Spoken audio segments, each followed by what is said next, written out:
Welcome back guys. Sixth supplement glutamine, glutamine ಇದಕ್ಕೆ use ಮಾಡ್ತಾರಂತ main important ಏನಂತಂದ್ರೆ muscles recovery ಮತ್ತು ಮಸಲ್ಸ್ ಗ್ರೋತಿಗೆ ಯೂಸ್ ಮಾಡ್ತಾರೆ. ಆಮೇಲೆ ಮೇನ್ ಇಂಪಾರ್ಟೆಂಟ್ ಇನ್ನೊಂದು ಏನಂತಂದ್ರೆ ಸ್ಟ್ರೆಸ್ ರಿಲೀಫ್ ಮಾಡ್ತೈತಿ ಇದು.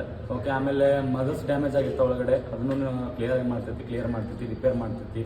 ಓಕೆ, ಮತ್ತು ಇದರಿಂದ ಮೆಟಬಾಲಿಸಮ್ ಮತ್ತು ಆಮೇಲೆ ನಿಮ್ದು ಓವರ್ ಆಲ್ ಹೆಲ್ತ್ ಚಲೋ ಇರ್ತೈತಿ. ಆಮೇಲೆ ಮತ್ತು ಡೈಜೆಷನ್ ಚಲೋ ಆಗಿದ್ರಲ್ಲಿಂದ ಇದು one of the best supplement ಐತಿ ಮಸಲ್ಸ್ ರಿಕವರಿಗೆ ಮತ್ತು ಸ್ಟ್ರೆಸ್ ರಿಲೀಫ್ ಆಗಲಿಕ್ಕೆ. ನೆಕ್ಸ್ಟ್ ಏನಪ್ಪ ಅಂತಂದ್ರೆ ಇದು ಮಸಲ್ಸ್ ಗೇನಿಗೆ ಭಾಳ ಯೂಸ್ ಮಾಡ್ತಾರೆ. ಆಮೇಲೆ ಇದು ಹೆಂಗೆ ಯೂಸ್ ಮಾಡ್ಬೇಕಂತಂದ್ರೆ after workout 5 gram, before bed 5 gram use ಮಾಡ್ಬೇಕು. ಅಂದ್ರೆ ನಿಮ್ಗೆ ಬೆಸ್ಟ್ ರಿಸಲ್ಟ್ ಸಿಗ್ತೈತಿ. ಓಕೆ, ಇದ್ರ ಬಗ್ಗೆ ಏನೋ ಡೌಟ್ಸ್ ಇದ್ರೆ ನಂಗೆ DM ಮಾಡಿರಿ, ಅಲ್ಲೇ ಹೆಲ್ಪ್ ಮಾಡ್ತೀನಿ ನಿಮ್ಗೆ. ಭಾಳಷ್ಟು ಬ್ರ್ಯಾಂಡ್ ಅದಾವೆ ಇದ್ರಾಗ. ನಾನು ಭಾಳ ಅಂದ್ರೆ ಆನ್ ಕಂಪ್ನಿ ಯೂಸ್ ಮಾಡ್ತೀನಿ, MD ಕಂಪ್ನಿ ಯೂಸ್ ಮಾಡ್ತೀನಿ. ಇನ್ನೂ ಚಲೋ ಬ್ರ್ಯಾಂಡ್ಸ್ ಅದಾವೆ. ಸೊ ನಂಗೆ DM ಮಾಡಿರಿ, ಹೇಳ್ಕೊಡ್ತೀನಿ ನಿಮಗೆ. Thank you, bye.